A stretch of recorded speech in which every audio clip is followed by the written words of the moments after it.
তো সেদিক বিবেচনা করলে, সবকিছু বিবেচনা করলে আমার প্রত্যাহার করা ছাড়া আর কোনো বিকল্প ছিল না। প্রথম যে কথাটা বলতে চাই যে আমার এই ৩৬ বছরের পেশাগত জীবনে আমি কখনো স্টেট ডিফেন্স হিসেবে কোনো কাজ করিনি।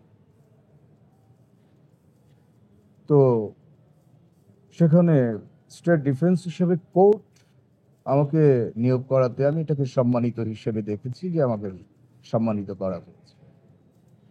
একথা সত্য যে ৫ আগস্ট ২০২৪ আমি যে বিগত ফ্যাসিস্ট সরকার তার বিরুদ্ধে আমি আমার শুধু এটা ২০২৪-এ না, আমি ২০১৩ থেকে আমার যারা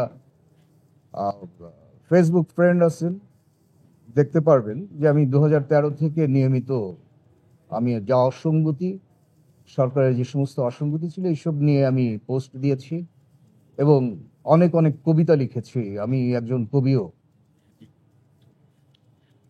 তো যেহেতু এটা শেখ হাসিনার বিরুদ্ধেই মামলা, আর আমাকে অ্যাকচুয়ালি কন্টেম্পট পিটিশন হিয়ারিং করবার জন্য এখানে এনগেজ করা হয়েছিল, মূল মামলা নয়।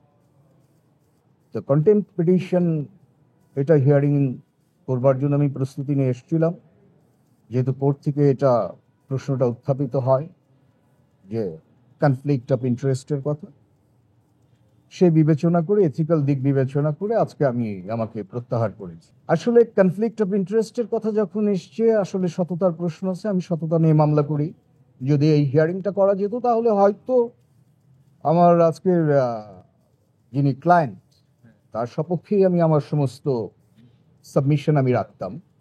তো যেহেতু সেই সুযোগ হয়নি, আর এটা এথিক্যালও একটা ব্যাপার রয়ে গেছে, কারণ আমি ৫ আগস্ট ২০২৪ সকালবেলা, তখনও গভর্নমেন্টের পতন হয়নি, তখন আমি আমার এই পোস্টগুলো আমি দিয়েছি। তো সেদিক বিবেচনা করলে, সবকিছু বিবেচনা করলে আমার প্রত্যাহার করা ছাড়া আর কোনো বিকল্প ছিল না। আপনি তো প্রত্যাহার করতে চান না।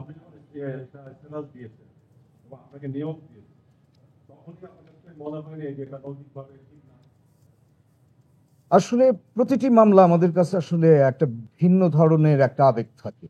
মামলার প্রশ্নে আমরা মামলাকে মানে খুব বেশি প্রায়োরিটি দিয়ে থাকি। ওটি আমার রাজনৈতিক দৃষ্টিভঙ্গি ছিল, আর এটা পেশাগত।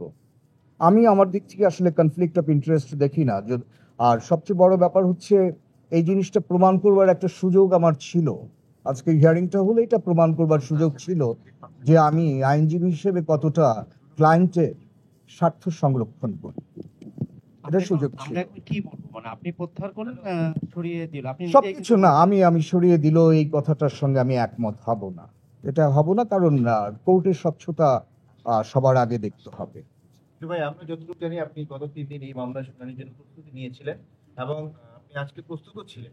জি। তো যেখানে নৈতিকতার প্রশ্ন এসছে, আপনি যদিও বলছেন এটা নৈতিকতার প্রশ্ন নয়, ক্লায়েন্টকে ডিফেন্ড করতে, কিন্তু একদিক দিয়ে ভাবলে কিন্তু আপনার আগেই সরে যাওয়া উচিত ছিল, তখনই বলা উচিত ছিল, এবং প্রশ্নগুলো উঠলো, আপনি এখানে আসা উচিত ছিল। তারপর আপনি এসে লড়তে চেয়েছেন, মানে কেন লড়তে চাইলেন? আমার সততাটা প্রমাণ করবার জন্য, আর কিছু না। আমার সততা, আমি একজন আইনজীবী হিসেবে আমার ৩৬ বছরের ক্যারিয়ার কোনো স্পট নেই।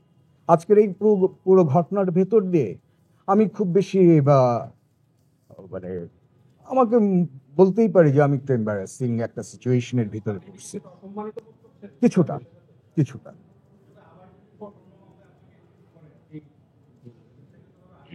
আমি এটা বিবেচনা করব। আমার ধারণা আমি করব কিনা, আমি এই মুহূর্তে আমি কোনো রকম কোনো কথা বলবো না যে আমি করব কিনা, তবে না করবার সম্ভাবনাও একই রকম।